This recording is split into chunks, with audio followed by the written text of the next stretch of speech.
আকাশে দলবদ্ধভাবে দিক বিদিক উড়ে বেড়ানো এই সামাজিক পতঙ্গভ্রূক পাখিটি অনেকের কাছেই খুবই পরিচিত।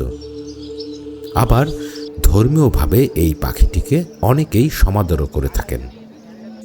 প্রকৃতি এবং কৃষকের পরম বন্ধু এই পাখিটির নাম বার্ন সোয়ালো বা আবাবিল।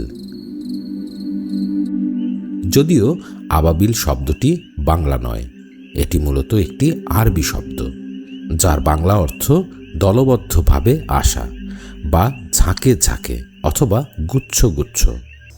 আসলে এদের সামাজিক বন্ধন, দলবদ্ধভাবে শিকার ধরা বা দলবদ্ধভাবে বসবাস ওদের এমন ধরনের নামকরণের মূল কারণ।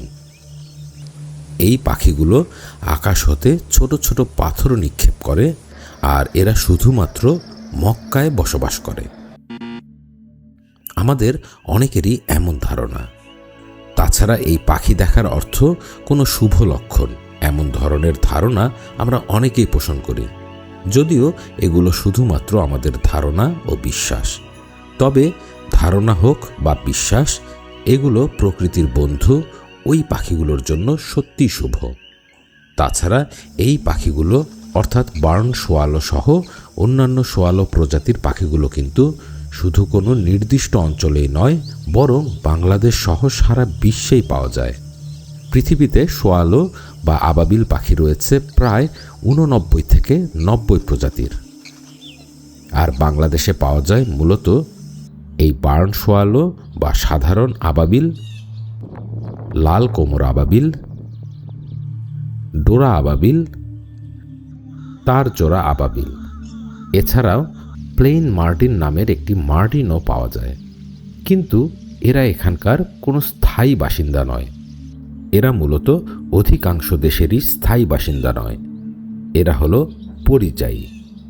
এরা যেহেতু সম্পূর্ণ পতঙ্গভুক, তাই বছরের যে সময়গুলো পোকার উপস্থিতি যেখানে বেশি, বছরের সেই সময় মূলত ওরা সেই অঞ্চলে ফিরে আসে। তবে বিষয়টি একেবারে যে এমন তাও নয়, কারণ এরা বাংলাদেশে আসে শীতকালে। উত্তরের দেশে সেই সময় থাকে প্রচণ্ড শীত, আর সেই কারণে সেখানে খাবারের প্রাচুর্যতা কমে আসে। আমাদের দেশের মতো দেশগুলো তখন থাকে ওই প্রচণ্ড ঠান্ডার স্থানগুলো হতে উষ্ণ।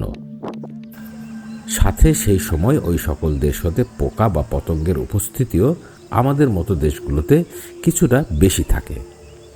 যদিও বর্তমানে এই পাখিগুলো আমাদের দেশে আগের মতো দেখা যায় না, কারণ কৃষি জমিতে পোকামাকড় দমনে ব্যবহার করা হয় অনিয়ন্ত্রিত কীটনাশক, যার ফলে ক্ষতিকর পোকামাকড়ের পাশাপাশি উপকারী পোকারও সংখ্যা কমে যাওয়ায় এদের পরিযায়নও কমে এসেছে আমাদের দেশে।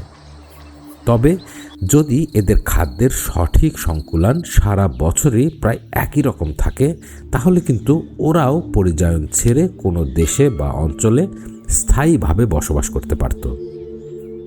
যেমন পারে তানজানিয়া ও দক্ষিণ আফ্রিকায়, বা ভারত, পাকিস্তান, শ্রীলঙ্কা অথবা সৌদি আরব, ওমান ও ইয়েমেনের কিছু স্থানে, আবার দক্ষিণ আমেরিকার উষ্ণ ও আর্দ্র অঞ্চলে। মূলত এমন সব উষ্ণ ও আর্দ্র অঞ্চলে ওদের জন্য খাদ্য যেমন থাকে পর্যাপ্ত, তেমনি প্রজননের জন্য রয়েছে উপযুক্ত পরিবেশ। তাহলে আমাদের দেশে ওরা শীতকালে কেন আসে? এখানে তো শীতকালের তুলনায় গ্রীষ্ম ও বর্ষাকালেই কীটপতঙ্গের সংখ্যা সবচেয়ে বেশি থাকে। তাহলে কি ওদের পরিযায়নের মূল উদ্দেশ্য খাবার নয়, বরং ঋতু? না, তাও তো নয়, কারণ ওরা সাধারণত উষ্ণ ও আর্দ্র অঞ্চল পছন্দ করে। আচ্ছা, ওরা শুধু ঋতু নয়, মূলত খাবারের জন্যই বাংলাদেশে শীতকালে আসে। যদিও সেই সময় পতঙ্গের পরিমাণ অন্যান্য সময়ের তুলনায় অনেক কম, তারপরও যেখানে তুষারপাত হয় তার তুলনায় অনেক বেশি। আর অন্য সময় যখন আমাদের এখানে পোকামাকড়ের আধিক্য বেড়ে যায়, তখন ওদের প্রজনন ক্ষেত্র অর্থাৎ প্রচণ্ড ঠান্ডা অঞ্চল থাকে উষ্ণ, আর পতঙ্গের পরিমাণ আমাদের অঞ্চল হতেও বেশি থাকে।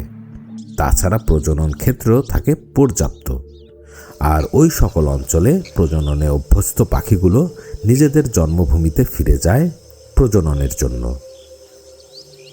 এদের উর্বর পদ্ধতি দেখে আমার একটি বিষয় খুবই আশ্চর্য লাগে যে আমরা মানুষ এত বুদ্ধিমান, অথচ রাস্তাঘাটের কি পরিস্থিতি। ট্রাফিক পুলিশ থাকা সত্ত্বেও ইচ্ছে মতো এত বড় বড় রাস্তায় এমনভাবে গাড়ি চালায় যার কারণে তৈরি হয় ভয়ঙ্কর জ্যাম অথবা ঘটে যায় দুর্ঘটনা। এত প্রযুক্তি অথবা ভয়ঙ্কর সব মেধা থাকা সত্ত্বেও এমন ধরনের ঘটনা ঘটে, অথচ এরা যখন ঝাঁক বেঁধে চলে তখন সেখানে থাকে না কোনো প্রযুক্তি। তাছাড়া বিবেক বুদ্ধিতেও আমাদের থেকে অনেক নিম্নমানের। কিন্তু অতি দ্রুত ও খুব ঘন হয়ে উঠবার পরও এরা প্রায় কোনো প্রকার দুর্ঘটনা ছাড়াই সঠিক নিয়ম ও নীতিতে কোনো ট্রাফিক পুলিশের তোয়াক্কা না করে বাধ্য ছেলের মতো অন্যের সুযোগকে সম্মান দেখিয়ে কত সুন্দর করে নিজেদের পথ তৈরি করে নেয়। ভাববার বিষয় নিশ্চয়ই। অতি সুন্দর স্বরের অধিকারী এই পাখির নজর কাড়া সৌন্দর্যের পেছনে যে রহস্য, তার অনেকটা নির্ভর করে ওদের বিশেষ এই লেজের উপর। দুই পাশে ফিতার মতো এমন লম্বা অংশ পুরুষ ও স্ত্রী উভয়ের থাকলেও পুরুষগুলোর এই ফিতাগুলো অনেক লম্বা ও আকর্ষণীয়। মূলত পোকা শিকার করতে যে ওদের বিচিত্র উড়ানে এটি যেমন ভূমিকা রাখে, তেমনি ওদের সুস্থতার প্রতীক হিসাবেও চিহ্নিত হয়। আপনি জানলে অবাক হবেন, এদের ঝাঁক এত পরিমাণ পোকা খেতে পারে যা প্রায় কীটনাশক ব্যবহারের সমান। এরা মূলত কৃষিতে যে পোকাগুলো সবচেয়ে বেশি ক্ষতিকর সেগুলোর সংখ্যাকেই নিয়ন্ত্রণ করে, আবার সীমিত পরিমাণে উপকারী পোকামাকড় খেয়ে তাদের বংশ পরিমিত মাত্রায় রাখতে সাহায্য করে। আসলে এরা প্রাকৃতিকভাবে পেস্ট কন্ট্রোলার হিসাবে কাজ করে। তাহলে ওরা নিশ্চয়ই বোঝে কৃষির জন্য কোনটি উপকারী আর কোনটি অপকারী। না, এটা অবশ্য বোঝে না, তবে ওদের পোকা ধরার কৌশল এই কাজটি করতে সাহায্য করে। ওরা মূলত উড়ন্ত পতঙ্গ খায়, অর্থাৎ মশা, মাছি, ঘাস ফড়িং বা বিটলের মতো পোকা। আর এর সাথে মাঝে মাঝে মৌমাছি সহ পরাগায়নে সাহায্যকারী কিছু উপকারী পোকাও খায়, কিন্তু সেটি খুবই সীমিত। এটি এই পোকাগুলোর সংখ্যাকে নিয়ন্ত্রণে সাহায্য করে, কিন্তু প্রকৃতির ভারসাম্য বজায় রাখতে এরা উপকারী পতঙ্গের সংখ্যা কখনোই বিপজ্জনকভাবে কমিয়ে দেয় না। তবে এরা যে শুধু উড়ন্ত অবস্থায় পোকামাকড় শিকার করে তাই নয়, উড়ন্ত অবস্থাতেই পুকুর, নদী বা হ্রদ হতে জল পান করে। উড়তে উড়তেই জলে ঝট করে ঠোঁট ছুঁয়ে নেয়, যার ফলে ওদের উড়ান থামাতে হয় না। শিকার ধরার মতোই দ্রুত গতিতে জল পান করতে পারে। তবে বাসা বানানোর জন্য কাদামাটি সংগ্রহের সময় যখন ওরা জলের কাছে নেমে আসে, তখন মাঝে মাঝে এই অবস্থাতেও জলপান করতে দেখা যায়, যা খুবই বিরল। পুরুষ পাখিগুলো স্ত্রী পাখিদের নজর কাড়বার জন্য একটি নিরাপদ স্থান, বিশেষ করে বিভিন্ন দালান বা ব্রিজ অথবা গাছের ফোকর সহ এমন জায়গা বেছে নেয় যেটাতে ছাদের মতো শেড ও কার্নিশ রয়েছে। নদী বা পুকুরের ধার হতে কাদা ঠোঁটের মাধ্যমে সংগ্রহ করে অর্ধেক কাপ আকৃতির বাসা তৈরি করতে শুরু করে আর স্ত্রীদের মনোযোগ আকর্ষণের চেষ্টা করে।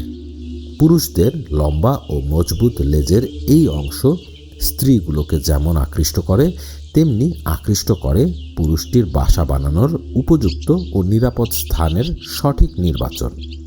পুরুষটি এভাবে যদি কোনো স্ত্রীকে আকৃষ্ট করতে পারে, তাহলে বাসা বানানোর কাজটি ওরা দুজন মিলেই সম্পন্ন করে।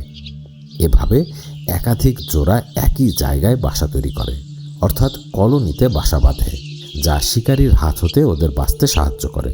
তবে এরা কিন্তু এককভাবেও বাসা তৈরি করতে পারে। বাসা তৈরির কাজ শেষ হলে এর ভেতরটি আরামদায়ক ও নরম করতে ঘাস, পালক সহ বিভিন্ন নরম বস্তু ব্যবহার করে। এবার স্ত্রী পাখিটি 4টি হতে 6টি পর্যন্ত ডিম পাড়ে। স্ত্রী ও পুরুষ মিলেমিশে ডিমে তা দেয়। যদিও ওরা অতি নিরাপদ স্থানেই বাসা বানায়, তারপরও ওদের বাসা সম্পূর্ণ নিরাপদ নয়। সাপ, টিকটিকির মতো ছোট সরীসৃপ, কাক সহ বিভিন্ন শিকারী পাখি ও ইঁদুরের মতো প্রাণীগুলো ওদের ডিম বাচ্চার জন্য হুমকি। আর তাছাড়া মানুষ তো আছে। মানুষ এদের বাসা ভেঙে বা জমিতে অধিক কীটনাশক ব্যবহার করে এবং পরিবেশ নষ্ট করে এদের প্রজননে ব্যাপক ক্ষতি করে। এত বাধা পেরিয়ে অনেকের বাসায় প্রায় 14 থেকে 16 দিনের ভেতর বেরিয়ে আসে সম্পূর্ণ অন্ধ বাচ্চা। বাবা মা শত শত পোকা ধরে এনে এদের খাওয়ায়, আর ছানারা প্রায় 18 থেকে 24 দিনেই বাসা হতে বের হতে পারে। তবে এরপরও আরও কিছুদিন বাবা মা ওদের খাওয়া পড়ার দায়িত্ব বহন করে। তারপর ওরাও বাবা মার মতোই আকাশে ছুটে বেড়ায় পতঙ্গ শিকার করতে। ওই যে ওরা উড়ছে দিক বিদিক। ওরা যেন ঠিক আমাদের দেখা বার্ন শোয়ালোর মতো নয়। ঠিক, ওরা আসলে বার্ন শোয়ালো নয়। ওরা মূলত আমাদের দেশের অতি পরিচিত এশিয়ান পালম সুইফট বা তাল বাতাসি। দূর থেকে দেখতে অনেকটা এক এবং দলগত উড়ানের কারণে অনেকেই একে আবাবিল বলে ভুল করেন, কিন্তু এদের জীবন ব্যবস্থা বার্ন শোয়ালো বা আবাবিল পাখির থেকে প্রায় সম্পূর্ণ ভিন্ন। এই তাল বাতাসি সম্পর্কে জানতে নিচের ভিডিওটি দেখতে পারেন।